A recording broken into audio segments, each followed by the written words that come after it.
Hey guys, welcome back to Ocarinacraft, where last episode we defeated the Forest Temple and the Lost Woods, and ventured into the volcano, and this episode we are going to take on the Fire Temple. So, let's get started. First off, we get to go through this cool gate once again. But you know, before I start this episode, I should probably address, why is my... Oh my gosh! Oh no! Oh no! This is bad. I'm just gonna take off my armor and die. Okay, so it turns out the volcano can kill you. Anyway, why is my inventory so empty? Why is everything undamaged? What is going on? Well, between episodes, I actually tried to record this episode once, and everything in the Fire Temple was messed up and broken. So basically, what I had to do was go back into the world and rebuild everything.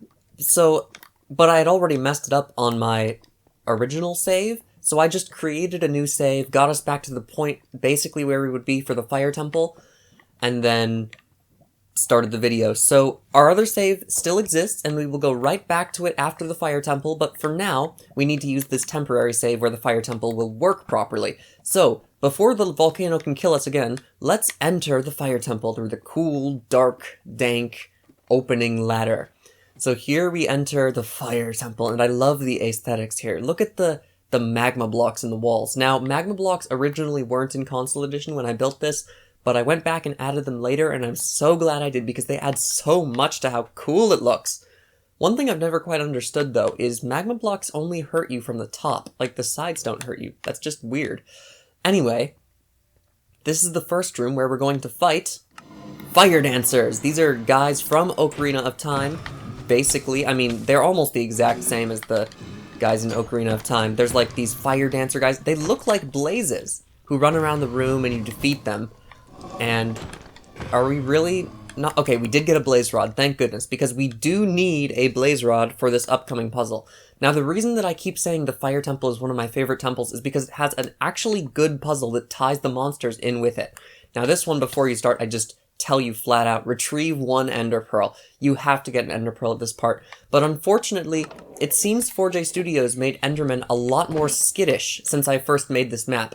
Because I think they're doing Bedrock parody for consoles, but unfortunately on Bedrock, Endermen teleport away at the slightest inconvenience or damage, so yeah, we can't really kill them anymore. It used to at least work, but in the end, all that matters is that we have both of these after the puzzle.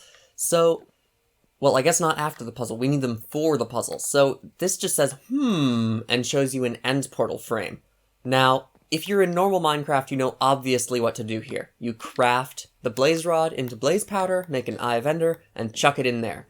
But in this map, crafting has never been an element up to this point, so I think this works as an interesting puzzle. You have to make the connection, oh, there's no crafting table, but I can just craft in my inventory to make this blaze rod into blaze powder and an Eye of Ender.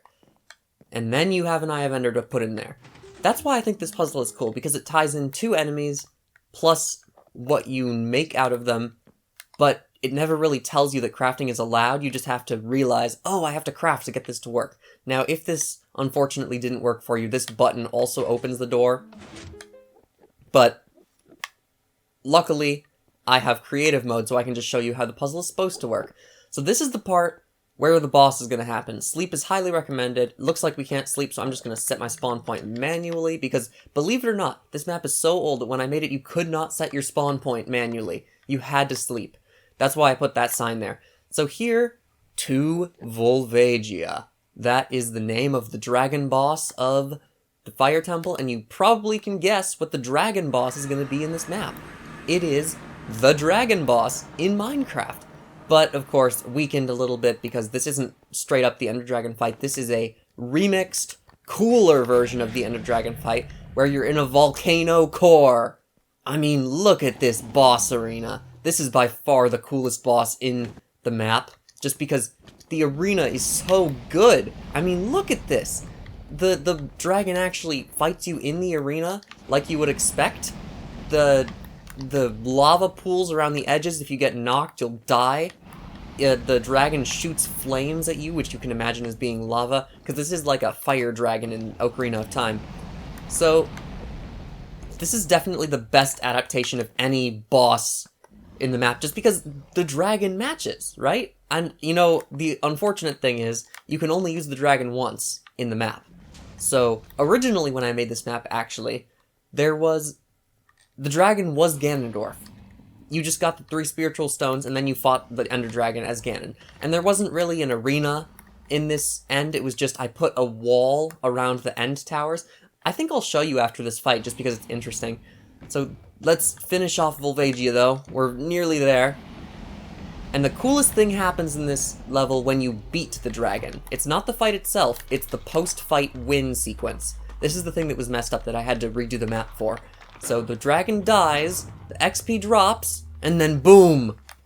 The exit portal is open, and it's shut once again. So now, you can see where you need to go, but it's also shut, so you can't go there yet. So what you have to do is walk back.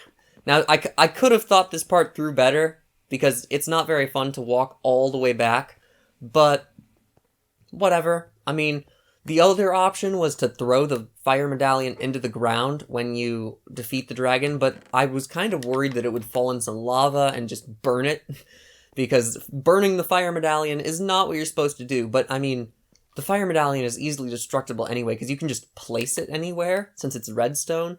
This is just not a very well thought through process. But here we have the end portal, now it's open, we could leave the end and go back to our spawn point in the fire temple. But first, just for fun, I want to show you the old boss arena. See, I told you, I built big walls around the whole thing. This was like the Ganondorf's castle at the end here, and then this was the old entrance. See, it got replaced by the new one after I made it Volvagia, but it went through a tower, there was a gate.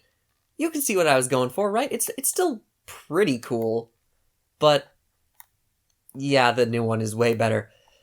And here's the other interesting thing about this end. This end was created before the end update, so it's a lot larger than the end is on current console edition. Like, you can go all the way out here, way into this corner, before it stops you. In the new end, they really trimmed it down to keep the file size down, but like, look how much you can go out into the void here. You could never do this in the new edition, because sometimes it even cuts off the end with how small it is, but this is an old end, which also means you can't respawn the dragon, unfortunately. So, let's head back to the fire temple and continue our map. Now we're gonna go back to the other save. Oh, it's so nice to have Din's Fire and all these other random things back again, like a fire aspect book. Maybe we should go upgrade our sword at the station. You know what? I should have more levels, but unfortunately, since I didn't kill the dragon, I don't even know if we'll be able to upgrade this sword. We'll see how it goes. Let's head over there now. So, it's gonna be a little ways walk, so I'm just gonna bring us there instantly. Here we are. Let's see how expensive it would be to upgrade the Master Sword. Oh! Oh, I can do that. Okay, cool. So now we have a Master Sword with fire aspect on it. That's what those books are for. That's why it's so cool to have those little upgrade books, because they add a lot of fun to the map that I don't think you'd get otherwise with upgrading your character and making yourself stronger. I think it's cool. Now, where did I leave Epona? Did I leave Epona in Kakariko Village? Because if not, I don't know where Epona is, and I'm kinda sad. It's not looking good. It's not looking good at all. Okay, I think Epona's lost now, so we're just gonna have to trudge forward on foot. Actually, maybe Epona's left at, Kokiri Village, which is still a ways away. We can just take another horse from the Lon Lon Ranch when we get there, because we are gonna be there soon. It's also not a very large Hyrule field. I mean, I tried to make it big, and it looks big, but you go and run across it in like a minute. It's not really that big. So let's head into Lon Lon Ranch. We're gonna steal yet another horse from them. Hopefully this one's just as good as Epona. Probably. This is decent. This horse is fast, so I'm fine with it. Oh, spider, stop. Do I have leads? I do have leads. That spider is gonna kill me on this horse. So the next dungeon is the Fabled Water Temple. Now, the Water Temple is nowhere near as difficult in my version, and in fact, I think this is where the dungeons really drop off. Some of the dungeons have cool ideas, but they're just not executed as well as they were for the Fire Temple and the Forest Temple. Like, the Forest Temple's got that boss, and the Fire Temple's just got everything awesome. but unfortunately, I don't think that the rest of the temples are quite up to that same caliber. But we're gonna go through them anyway. I'm going to die here. Poison is dangerous in this game, man. And so is my horse. My poor horse. Alright, here we are in Lake Hillia. So, why is my horse still dying? Just go to this fence and think about what you're doing. So this is the lake house where they sell, where you can take water breathing and night vision potions, and you definitely need these for the temple. Now, where's an ender chest? I would like an ender chest, please. Can I have an ender chest? See, the thing, I don't put enough ender chests in this map, but I could get my Zora armor if I had it. Yeah, we're gonna need an ender chest. Alright, I gave us an ender chest. I cheated a little bit, but you know what? I'm not gonna just sit here without Zora armor and crawl through the water temple at baby pace. Now that would be the water temple of Legend that everybody hates if you have to go that slow. Let's take our red potions too, because there is a boss fight in this, and the boss is somewhat difficult. The one thing that I think this map does really well, no matter what, is all the bosses are good. I mean, there's a few that are kind of silly, like the Dongo's Cavern, where it's just a few guys or something, but for the most part, every boss is cool. There's the Wither Skeleton with armor, the dragon, this boss that you will see shortly. I can't tell you all the bosses because there's still ones that I don't want to spoil. So, the only one that's really bad is the Zora's Domain dungeon, because that's not even really a dungeon. So the first thing we gotta do, if we try to go to the temple now... Oh, it's open. Okay, I think what you're supposed to do first is shoot this sun. I might have already done that, because it's like, shoot for the morning light when water fills this lake or something. Basically, it's a little riddle from Zelda where you have to shoot at the sun with your bow and then it opens up the temple. I think that was already done, though. So here's the water temple. You can see where I kind of got, like, the base room design, because in the water temple, it is a giant pillar in the middle of a big room, but the water level never changes in this. There's no changing the water level, retreading through old parts, you know, that horrible stuff. That's not really in this version of the map. So let's head through our dungeon, which does have this horrible, horrible maze, and I'm going to take our night vision potion now so we can see what's going on. It is a water maze. Oh boy. Fun. Actually, did we solve it by accident already? Oh, okay, that wasn't that bad, I guess, if I solved it without even trying. So here's the key. It's a lever. Who could have guessed? I mean, there aren't really keys in Minecraft. They should make a locked door, though. Shouldn't they? For adventure map purposes, where you can just put a key on it and it opens? Yeah, that's all you find in that area. Now you place a key here. Boom. We opened up the boss fight. You can see why I say this temple's not as great as the others. It's a maze and then straight to the boss. So, to spawn the boss, you have to step on these pressure plates. Hopefully the boss will actually spawn. Nope. The world is too full of monsters. I'll fix it. Let's give this another shot now that there are fewer mobs in the world. What?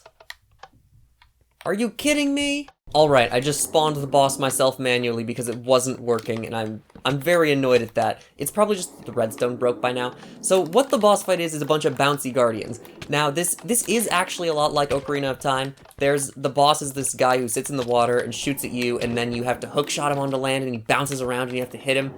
So it's kind of like it. It's similar. It's definitely better than, I guess Dodongo's Cavern, where instead of a bunch of skeletons, it's supposed to be a giant dinosaur. But this boss fight gets a lot more annoying when they start hiding in the water, which happens very quickly because they're guardians and they flow towards water. Now, if I had done this part when there were Elder Guardians, this boss would certainly be multiple Elder Guardians instead, and then they wouldn't be able to go in the water. I think this would be a really cool boss fight if just that one change was made, if it was Elder Guardians instead. Because then you have to fight a bunch of bouncing guardians, and how often does that really happen in Minecraft?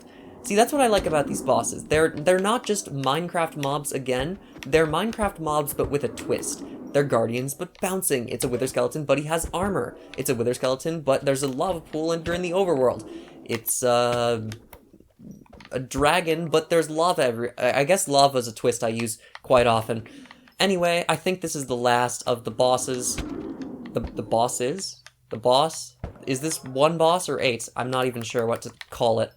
And the thing about this boss that's kind of disappointing is unlike the boss for the volcano, where you have to beat the Ender Dragon to get the fire medallion, you can just walk out of this boss fight the second that you start it if you want to, and there will be no punishment, because I can't detect that you kill the mobs, right?